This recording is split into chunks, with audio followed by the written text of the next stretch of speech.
In the world of travel blogging, I've always been drawn to the unusual, the unexplained. That's what led me to Grayson Manor, a hotel whispered about in the circles of avid ghost hunters and skeptics alike. Nestled in a forgotten corner of a remote mountain range, its imposing Victorian structure stood as a silent sentinel to a bygone era. My journey to Grayson Manor was an adventure in itself. The roads were less traveled, winding through dense forests that seemed to close in around me as I drove. I arrived as the sun dipped below the horizon, casting long shadows over the hotel's aged facade. The hotel, an architectural marvel, was a perfect blend of beauty and eeriness, its spires reaching towards a starless sky. The lobby was a step back in time, adorned with antique furnishings and dimly lit by flickering chandeliers. The air was heavy, laden with a sense of anticipation, as if the hotel itself was waiting for something, or someone. The staff dressed in period attire were polite but distant, their smiles strained, as though they were guarding secrets. My room was on the 5th floor, accessible by an ornate creaking elevator. The hallway to my room was lined with faded portraits, their eyes seemingly following my every step. My room, though elegantly furnished, carried a cold, unwelcoming air. I couldn't shake the feeling of being watched. That first night, I was jolted awake by a sound, a soft, melancholic melody that seemed to seep through the walls. It was hauntingly beautiful, yet deeply sorrowful. I ventured into the hallway, but the music faded away, leaving me alone in the oppressive silence. The next morning, I met other guests over breakfast in the grand dining hall. An elderly couple spoke of a young woman they saw in the gardens, who vanished when approached. A man, traveling alone, mentioned the sound of soft weeping in the night, emanating from nowhere and everywhere at once. I spent the day exploring the hotel, each room telling a story. The library was a treasure trove of history, its books dusty and worn. There, I discovered the tragic past of Grayson Manor. Tales of lost loves, untimely deaths, and unexplained disappearances. The hotel was more than a building. It was a repository of grief and sorrow.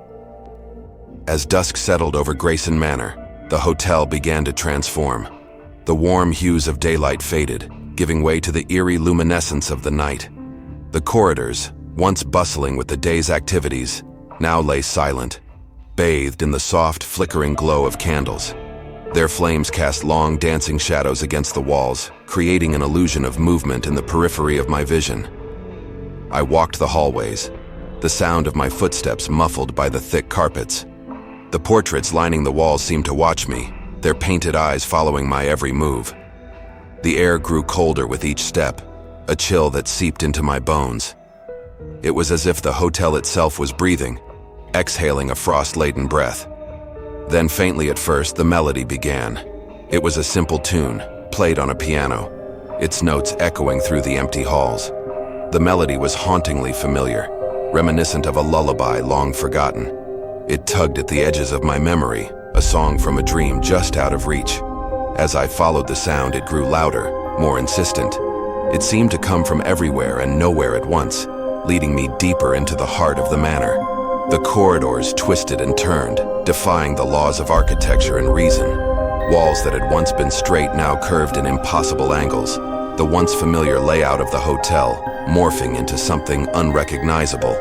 The temperature dropped with each step, my breath visible in the air, forming little puffs of mist. I felt a growing sense of unease, a feeling that I was being led somewhere, that something was waiting for me. The music led me to a door at the end of a narrow corridor. It was an ornate, heavy wooden door, its surface carved with intricate designs. As I approached, the door creaked open on its own, as if inviting me inside. The room beyond was shrouded in shadows, its corners lost to darkness. The air was heavy with the scent of roses, a fragrance that spoke of decay and times long past. In the center of the room stood a music box, its surface worn and faded. The melody emanated from it, a haunting tune that filled the room, enveloping me in its melancholic embrace. I stepped closer, drawn by an inexplicable urge. The music box was an antique, its wood cracked and peeling, the metal workings tarnished with age. Yet it played with perfect clarity, its sound untouched by time. As I stood there, entranced by the music, I felt a presence behind me. It was a subtle shift in the air, a whisper of movement. I turned slowly, my heart pounding in my chest. There, standing in the shadows, was a woman. Her appearance was ethereal, her form translucent and shimmering in the dim light. Her dress, a gown from a bygone era, flowed around her like mist. Her face, though pale and spectral, was beautiful, her eyes pools of deep sorrow. She reached out to me, her hand passing through mine, cold as the void. Her touch sent a shiver down my spine, a sensation of profound sadness that was not my own. Her eyes met mine, and in them, I saw a depth of despair and longing. She was a prisoner, bound to this room, this moment. For a brief instant, our worlds overlapped, her presence a bridge between the living and the dead. Then, with a final, sorrowful glance, she faded away, leaving me alone with the echoes of her existence. That night, sleep eluded me.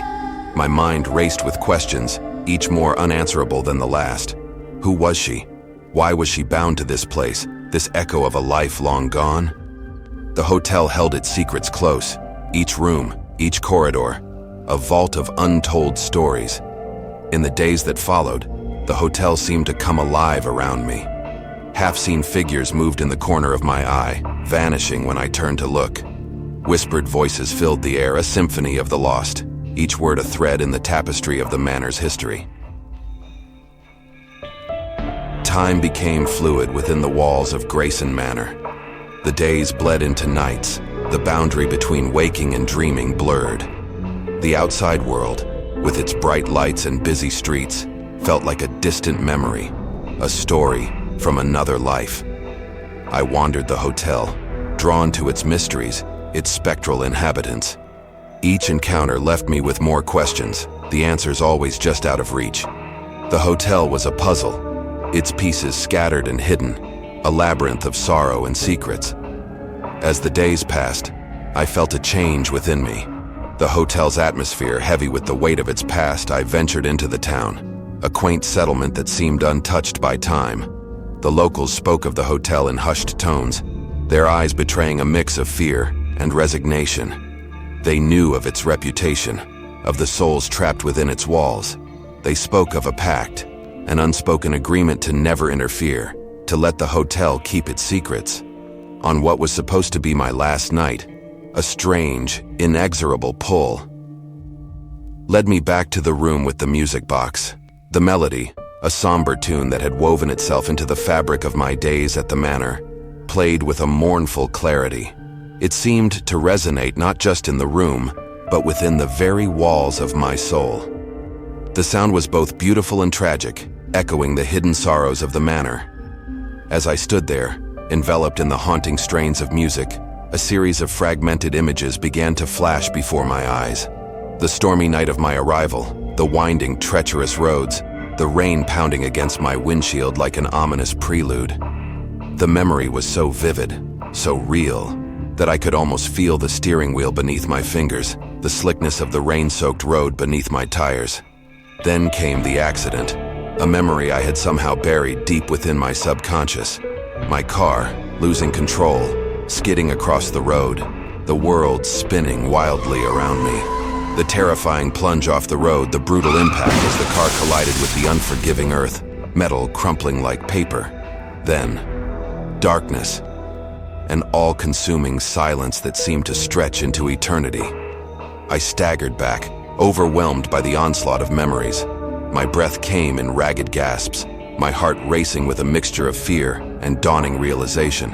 I needed to see, to confirm the truth that was gnawing at the edges of my mind. I rushed to a mirror that hung on the wall, its surface dull and speckled with age.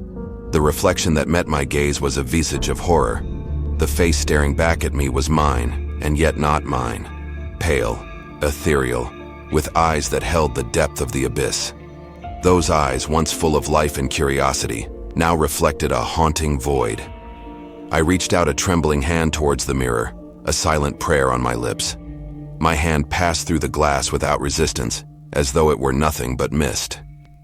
A cold, hollow feeling settled in the pit of my stomach.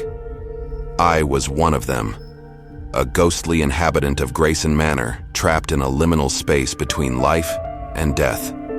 The realization brought with it a torrent of emotions, disbelief, denial, and a profound sense of loss. I thought of my life outside the manor, my family, my friends, my readers. They were all now out of reach, existing in a world I could no longer touch.